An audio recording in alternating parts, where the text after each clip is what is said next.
We are working on all kinds of fun stuff today, but we're gonna take you through a warm-up first. So a warm-up for the day is going to be 3 rounds of 10 hip floss. I stole this from Coach Mitch in Ole Thursday night, felt great.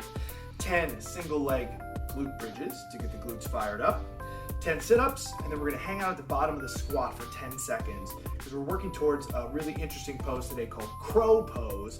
And one of the things you want is the flexibility to try to get your knees into your armpits almost in terms of the bottom of the squat. So the round is 10 hip floss. If you didn't go to Ole on Thursday night, what we're gonna do is just sit back and twist those hips, windshield wiper with the shins and the knees, just to get everything opened up. Like I said about crow pose, you want this to be nice and loose. Then stay on the ground. We're gonna go single leg glute bridge here.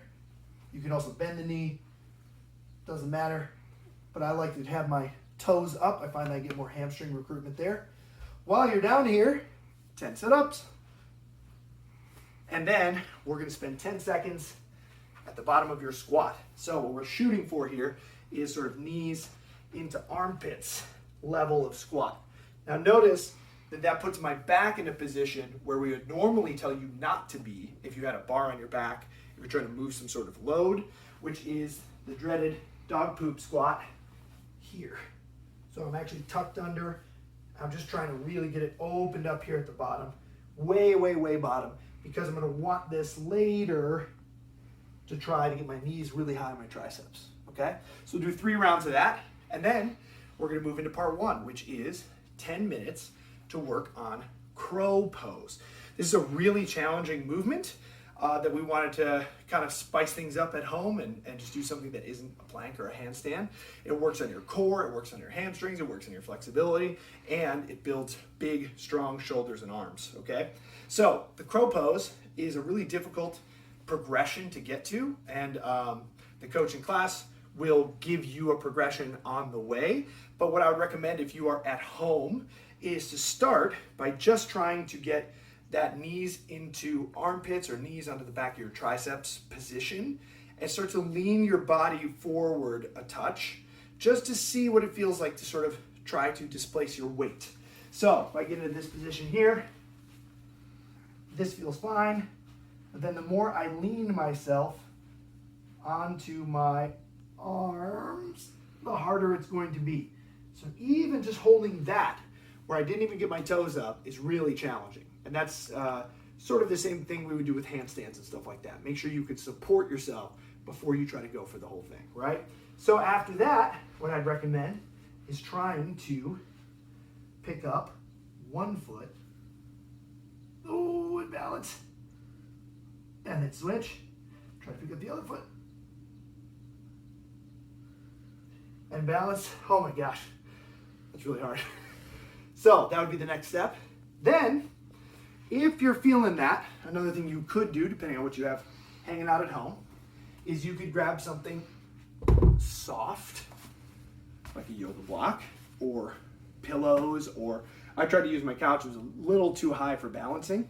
But what you can do is try to put your forehead on a target while you pick your feet up. That would be the next step. So I'm gonna get into that deep squat position. I'm gonna lean far enough that I actually put my head on the target, and I'm gonna pick my feet up. This is a whole different ball game because of how far over you're leaned, right?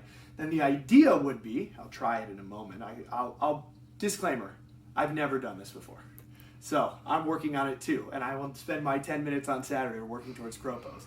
The idea would be, once you're into that position, would be to try to lift your head up, to look up, to remove your head from the target. Not necessarily trying to shift your balance away from the target, you're just gonna lift your head. So let's see what happens. I'm here, I've got my arms really set there, and then I'm gonna look up and hold this position. I told you I could do crow pose. That was really hard. I'm really sweating from that. So we're gonna spend 10 minutes working on those progressions. You could also do things like working on your tripod, like a headstand. There's all kinds of cool stuff that we can do today, but that's going to be part 1. Before we get into the grind, which is part 2, last workout of the week, what we're going to do is 5 rounds of something we're calling a combo row, which I'll talk about in a moment. 20 combo rows, that's 10 per arm. 20 alternating pistol squats, that's 10 per leg. 20 V-ups, and then a 20-second arch hold.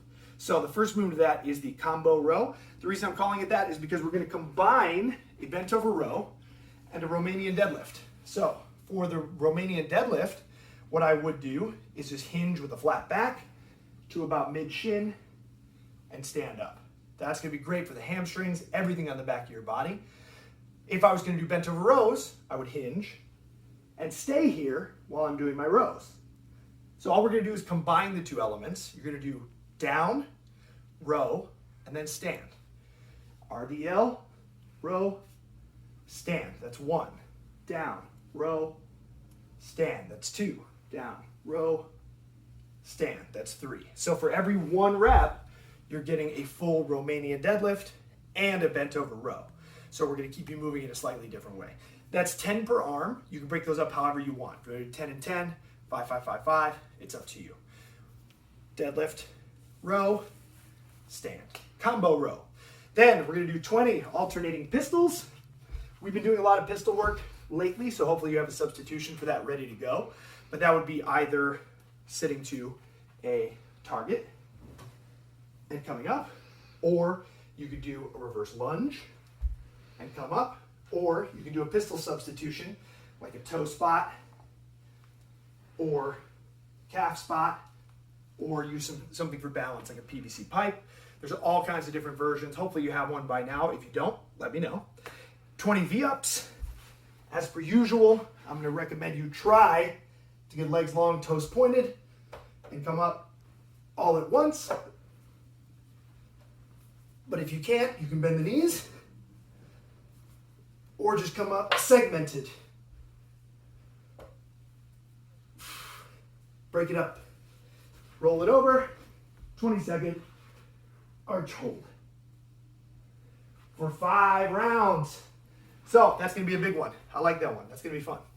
That's your last workout of the week. Let me know if you have any questions. And otherwise, we will see you at yoga on Sunday at 11 a.m.